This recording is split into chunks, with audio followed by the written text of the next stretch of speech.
Starting to the left of the map in the red color, our Protoss player once again, and not successful on Daybreak, is down a map. We have him facing Bomber once again. It is Slayers Alicia. The Storms were not as good as they needed to be in order to take down Bomber, and this one EMP really killed him. Yeah, it was tough luck from there, man. Can't beat that Terran army. It's better upgraded. And here is our Terran player in the blue. Starty Bomber. Now the question I wanted to ask you earlier that I've been thinking about a little bit is, how do you feel about toupees? Like, do you think toupees are okay? Like, do you think, you know, someone who wears a toupee is really just trying to hide something? Or do you think that, you know, like, for example, a cancer patient may wear a toupee. Do you think that's okay? Well, what are your thoughts on toupees? I can't believe you asked me this question. I don't know, I was thinking about it, and I'm like, some people hate toupees, some people like toupees. I think toupees are stylish, you know? Like, you got a stylish toupee, you look good. That's fine. I actually, one of my friends in Germany, his roommate was actually one of those guys who wore a toupee. And we have Nexus first against just the Command perfect Center time first. to talk about this. Exactly, just the perfect time to talk about toupees, because guys will be here a while. Yeah, we will. Both start with second base first. And yeah, talking about toupees, as I was mentioning, a friend of mine, his roommate, he wore a toupee in Germany, and he loved it, and he was pretty insecure because he was getting bald. And personally, I don't like it. I never wore one. And yeah, I think I can pull off the bald look, so basically I don't need one. You definitely can, man. If you are happy with wearing one, and if it makes you feel more comfortable, if you're really insecure about having no hair or less hair, then I guess it's fine. It's basically a personal preference. Yeah, I had this substitute teacher. Why? Are you thinking about getting one? No. But I had this substitute teacher in high school. He was a substitute teacher that most people didn't really like that much, but he had a toupee, and everyone always just called him the toupee sub. And he was really insecure about it. And one time I saw him like crying and talking to another teacher about it or something. It was really weird, but then I was like, you know what? If you want to wear a toupee, that's fine. That's when I made the choice to think. Like, I was kind of on the fence about toupees, but then I was like, actually, at first when I saw that sub, I didn't know it was a toupee. And now, I knew it was a toupee. People always made fun of him. I was like, that toupee does kind of look bad. But you know what? If you're comfortable wearing a toupee, that's a bold thing to do. And I respect people who wear toupees. That is good to know. Yeah. So I was glad we had to have this talk. I feel like you're the only person who could really have this talk with me and understand what I'm saying, what I mean. It's definitely something that we have to talk about at some point. And well, with both of them going for the early expansion, there is no better time than that. Yeah, that was awesome. That was a good timing there. I'm glad we did it. Yeah, me too. I'm really happy. And Bomber was forced to make his command center on the high ground because of that probe, but he's now moving it down to the low ground. The probe did a little bit of harassment. Wasn't too significant. He's powered up to his 2 barracks. Now, what will Alicia's follow-up be? There are several different ways to follow up a Nexus First, and that's the scariest part about the Nexus First, because with most races, if you take a fast expand, you don't have this super aggressive timing, but with Protoss, you can hit a very fast 6-gate. You can even hit 7 gateways if you want. There's different timings you can hit, depending on how many sentries you make. Or you can just tech up and play a normal game, but... Or you can get a 3rd. Yeah, and Bomber, wow. Wolf looks at the minimap and is like, what?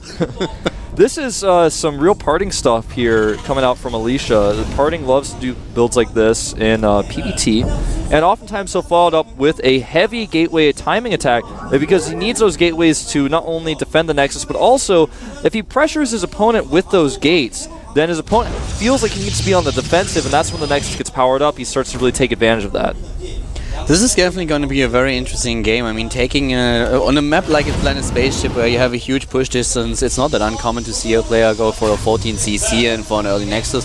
But taking the 3rd base is a little bit more ballsy than that. And Bomber is going for a 3rd base now as well, but he's already lagging behind a little bit. And here come all these gates that we talked about. So the gates, for once, give Alicia just the ability to get more aggressive, but at the same time, it's also very handy for him to have those gates to just kill any kind of attack that Bomber throws against him. So he really needs to rely on the production here.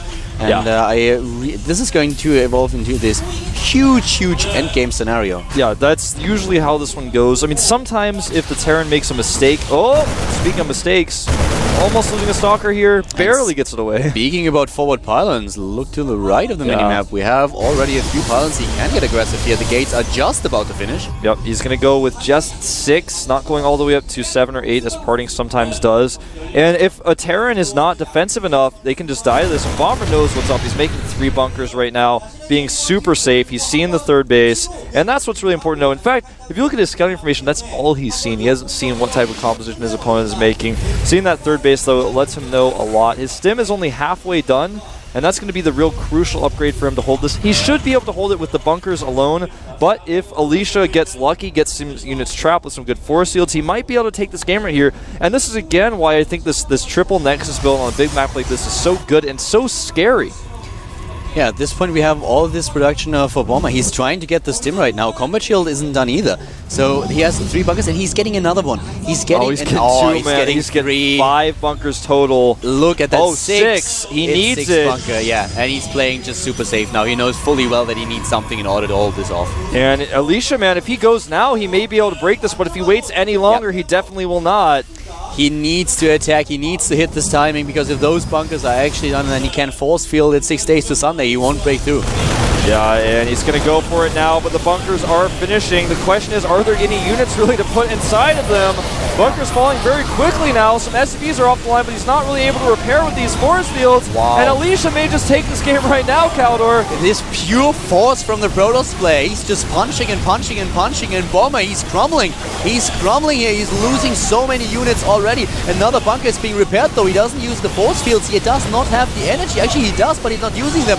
The bunker dies nonetheless. There are only 2 left, and not too many units either. Yeah, very few units. That's the key here. Since there's so few units, he can actually just target down SCVs at this point. He needs to be very careful, though, with how he controls this. And even though he hasn't won the game just yet, he killed a lot of units. In fact, he killed 4 workers and traded pretty well. And he can just attack again. He can wait for the next round of warp-ins and just go for it. Yeah, that's exactly what he's going to do. Remember, he's on 3 base. Bomber does have a 3rd command center, but it's not at the natural. It's not saturated. He's not getting the money from it. And when I say natural, I mean 3rd base. It's just not being used yet. The SCVs are in position, and here we go again. Well, the force field's not using them, just blocking the ramp. Beautiful, well done, and takes down another bunker. Mass repair by the SCVs, but it's not going to be enough. He has to back off, though, once again, warping in additional units. This force field at the ramp was just such a crucial thing to do, and now with all those units at the low ground, he has to be very careful. If he really wants to commit again, I feel he could lose his army. I don't like the idea to commit again. If you look at the units lost type, you can see he's lost about 30% more at this point. 3,350 units lost versus 2,108 for Bomber. So Bomber trading pretty well there, and now he's got the medevac tech out. He's got upgrades coming out. He's got +1, whereas his opponent doesn't have that quite yet. It's on the way.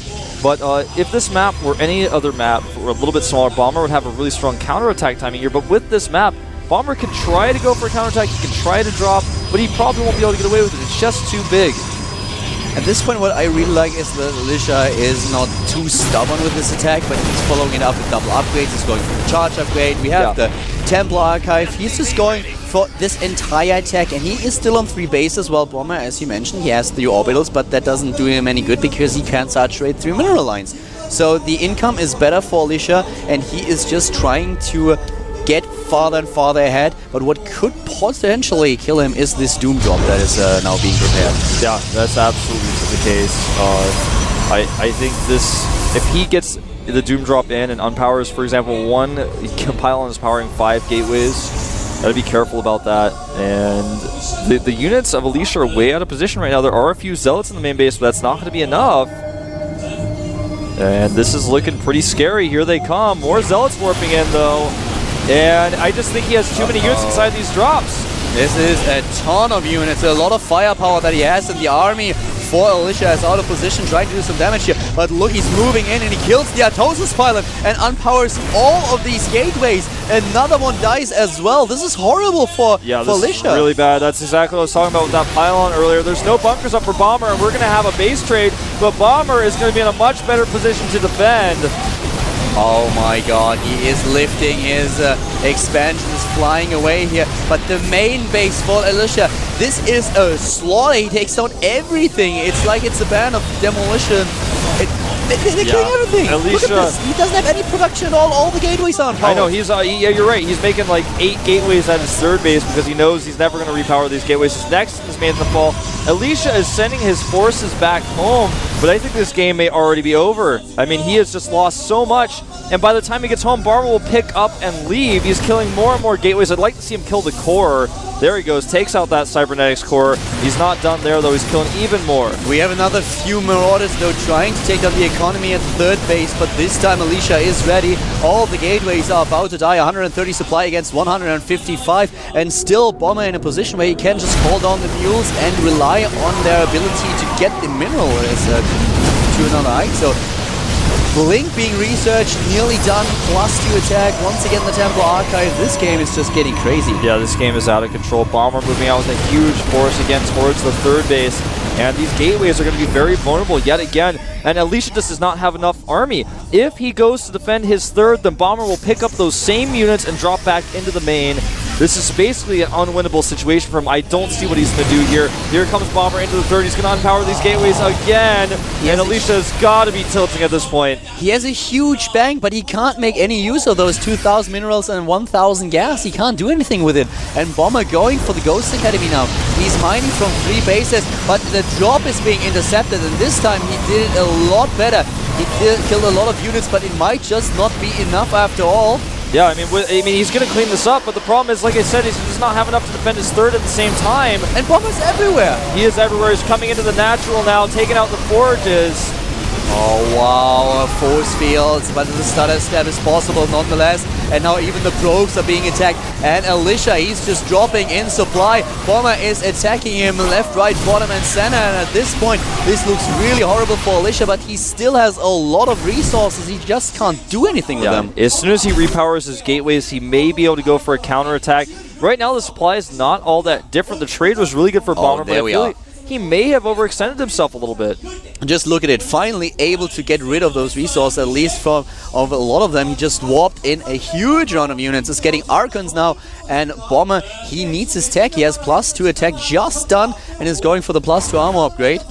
Yeah, this is going to be a scary push for him to hold. Alicia right now, it does have better upgrades at 2-2 right now. I think that was one of the big keys in him defending that attack. I thought he was going to fall over and die. Yeah. And because he did not, Bomber is now in a scary position where Alicia could counterattack him and kill him. He's got the better upgrades right now. He has a ton of Zealots. In fact, he has 30 Zealots out right now. I think that Bomber was on the assumption that Alicia was going to die as well, and a lot of lesser Protoss players would have, but he just kept it together. Somehow he was able to keep his head in the game, and now he is on the initiative. He has the supply lead, Wolf, and Storm will soon be done. He's even researching the shield upgrades. Bomber just scanning. He wants to know about the position of his opponent, wants to go for the EMPs, but the EMPs, they hit, but they don't hit enough. And here comes Alicia. Alicia coming in here. The units for Bomber in a great position, but I just don't think he has enough.